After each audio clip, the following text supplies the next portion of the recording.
রায়হান রাফি তুফান সিনেমাতে নায়িকা কে থাকছেন তা প্রকাশ করেন সামাজিক যোগাযোগ মাধ্যমে। তবে তুফান সিনেমাতে ভিলেন কে থাকছে তা এখনও জানা যায়নি। তবে সম্প্রতি চ্যানেল আইকে দেয়া এক সাক্ষাৎকারে রায়হান রাফি বলেন, তুফান সিনেমাতে যে ভিলেন নেওয়া হয়েছে তা প্রকাশ করা হলে সবাই চমকে যাবে, ওইটাই আসল চমক, সকল সাকিবিয়ানরা খুশি হয়ে যাবে।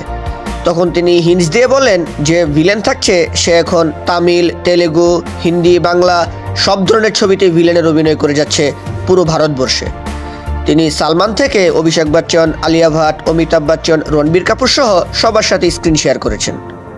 এ থেকে স্পষ্ট বোঝা যাচ্ছে তুফান সিনেমাতে ভিলেন হিসেবে কে থাকছে। এছাড়াও কলকাতার বিভিন্ন গণমাধ্যমেও শাকিব খানের তুফান সিনেমায় যিশু সেনগুপ্ত থাকতে পারেন বলে লেখালেখিও হয়েছে। পর্দায় শাকিব যিশুর জুটি একদম জমে ক্ষীর হয়ে যাবে। পর্দায় হবে শিয়ানে শিয়ানে লড়াই, দুই তুখুর অভিনেতার লড়াই দেখতে পাবে বাংলা সিনেপ্রেমী দর্শকরা। তুফান সিনেমাতে শাকিব যিশুর জুটিরা কেমন হবে? আপনারা কতটা এক্সাইটেড শাকিব যিশু জুটিকে বড় পর্দায় দেখার জন্য? অবশ্যই কমেন্ট করে জানান। ধন্যবাদ। আর বাংলা সিনেমা ও শাকিব খানের নতুন নতুন আপডেট পেতে চ্যানেলটিকে সাবস্ক্রাইব করে রাখুন।